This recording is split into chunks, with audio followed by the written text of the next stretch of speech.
செக்கு குட்டி போடுமா அப்படின்னு ஒரு கதை.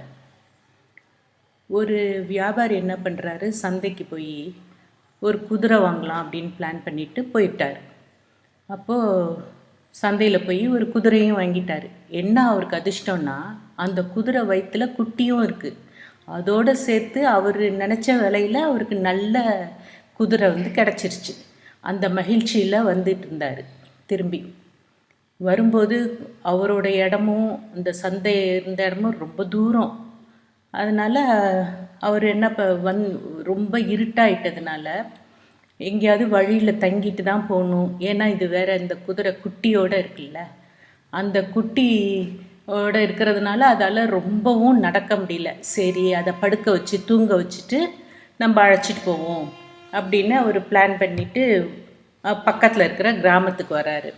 அப்போது கிராமத்தில் நுழையும் போதே அவர் ஒரு குடிசையை பார்க்குறாரு. அந்த குடிசை என்னன்னா, ஒரு செட்டியார், அந்த ஊர் செட்டியாரோட இடம். அவர் தான் அந்த குடிசையும் போட்டு வச்சுருக்காரு. ஏன்னா அங்கே பக்கத்துலேயே செக்கும் இருந்துச்சு. அந்த செக்குக்கு பக்கத்தில் பார்த்தா புண்ணாக்கு, அந்த செக்கு ஆட்டுறதுக்காக எல்லாரும் கொண்டாந்து கொடுத்துருப்பாங்கல்ல நிறைய விதைகள், அதாவது கடலை, எள்ளு, அந்த மாதிரி வேப்பங்கொட்டை, அந்த மாதிரி நிறைய விதைகள்லாம் அங்கே இருந்துச்சு.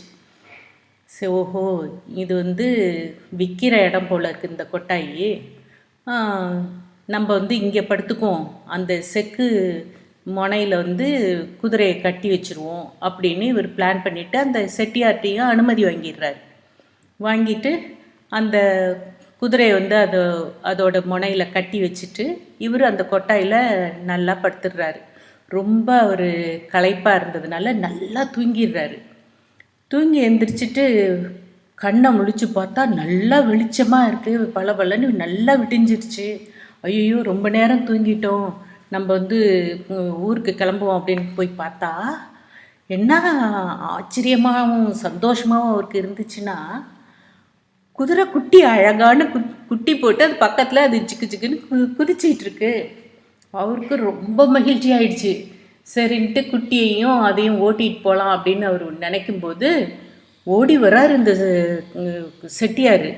என்னய்யா, ராத்திரிலாம் இங்கே படுத்துக்கிட்டு இருந்த, வெறும் குதிரையை வச்சிட்டு இருந்த, இப்போ என்ன குட்டியையும் சேர்த்து இழுத்துட்டு போகிற, நில்லையா அப்படின்னு அவர் டக்குன்னு அவரை ஓட்டி போக விடாமல் பண்ணிட்டாரு.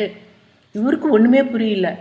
என் குதிரை வயிற்றுல குட்டியோடு தான் இது வந்துச்சு, இப்போ காலையில் குட்டி போட்டுடுச்சு, அது என் குதிரைக்கு தான் சொந்தம் அப்படிங்கிறாரு. அவர் விடவே இல்லை அந்த செட்டியார்.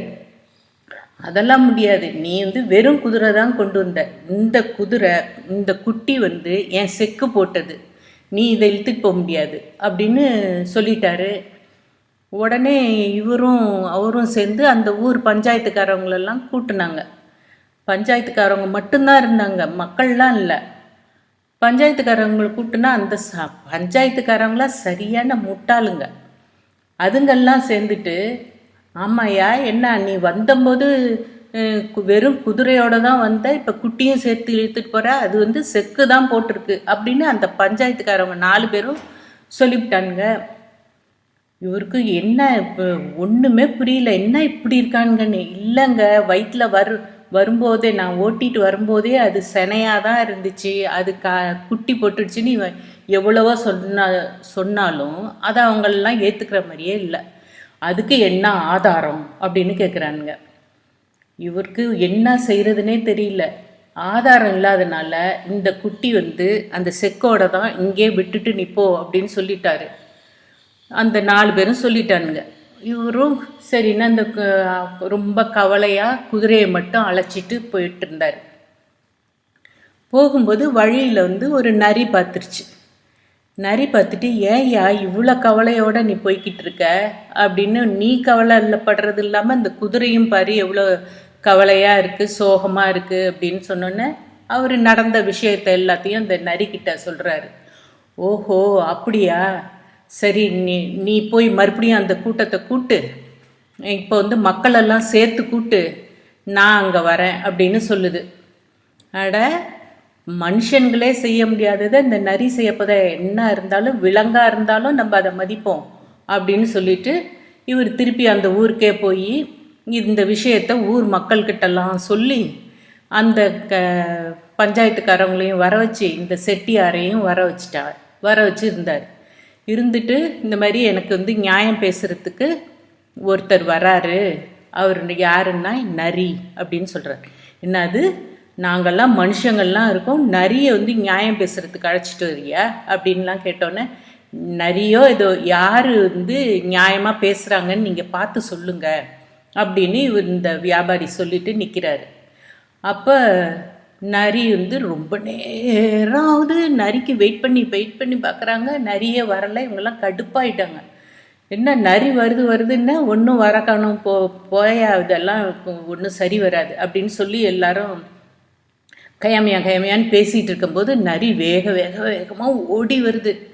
ஓடி வந்தோடனே ரொம்ப களைப்பாக அப்படி வந்து நின்றுட்டு கொட்டாயாக விட்டுக்கிட்டு இருக்குது. அப்போ இவங்க கேட்குறாங்க, என்ன நியாயம் பேச வரேன்னு சொன்னால் இங்கே வந்து நின்றுட்டு தூங்கி ஒழிச்சிட்ருக்க, என்ன நியாயத்தை சொல்ல போகிற சொல்லு அப்படின்னு அந்த பஞ்சாயத்துக்காரவங்கெல்லாம் கேட்குறாங்க. மக்கள் எல்லாரும் நியாயத்தை சொல்லுன்னு கத்துறாங்க. உடனே அந்த நரி சொன்னிச்சு, ஒன்றும் இல்லை, ஏன் தெரியுமா நான் இவ்வளோ தாமதம், ஏன் இப்படி எனக்கு தூக்கமாக வருது தெரியுமா, நேற்று முழுசும் நம்ம சமுத்திரத்தில் வந்து நெருப்பு பற்றிக்கிச்சு, அதை வந்து எல்லா ஊர் மக்களும் பக்கத்தில் அங்கே எல்லா மக்களையும் அணைச்சி எல்லாரையும் கூட்டிகிட்டு போய் அதை அணைக்க வைக்கிறதுக்குள்ளே பெரிய பாடாயிடுச்சு. அந்த மாதிரி ஆனதுனால தூக்கமே இல்லை, அதான் எனக்கு கொட்டாய் வருது அப்படின்னு சொன்னிச்சு. உடனே எல்லா மக்களும் பயங்கரமாக வைக்கன்னு அவங்களும் சிரிக்கிறாங்க. இந்த நாட்டாமக்காரவங்க உளுந்து சிரிக்கிறானுங்க. என்ன கதை விடுற, எங்கேயாவது சமுத்திரத்தில் வந்து நெருப்பு பிடிக்குமா, என்ன எங்கள்கிட்ட விளையாண்டுட்டு இருக்கியா அப்படின்னு திட்டுறானுங்க. உடனே நரி சொன்னிச்சு, ஏன் உங்கள் ஊர் செக்கு வந்து குதிரை குட்டி போடும்போது சமுத்திரத்தில் நெருப்பு பிடிக்காதா அப்படின்னு ஒரு கேள்வியை ஸ்ட்ராங்காக கேட்டுச்சு பாருங்க. அப்போ மக்கள்லாம் வந்து, ஆமாம், செக்கு எங்கே வந்து குட்டி போடும், குதிரை தான் குட்டி போடும், செக்கு வந்து எங்கேயாவது குட்டி போடுமா, சரியான முட்டாளுங்களாக தான் நம்ம வந்து இந்த பஞ்சாயத்துக்காரவங்களை வச்சுருக்கோம் அப்படின்னு சொல்லி மக்கள்லாம் கூடி பேசி, குதிரை தான் குட்டி போடும், செக்கு குட்டி போடாது, நியாயம் வந்து இந்த வியாபாரி பக்கம்தான் இருக்குன்னு எல்லா மக்களும் கத்திட்டாங்க. அப்போ தான் இவங்களும் புரிஞ்சானுங்க, ஐயய்ய நம்ம வந்து இந்த பெரிய மனுஷருக்கு சாதகமாக அப்படி பேசி அவர்கிட்ட ஏதாவது பண்ணிக்கலாம், நல்ல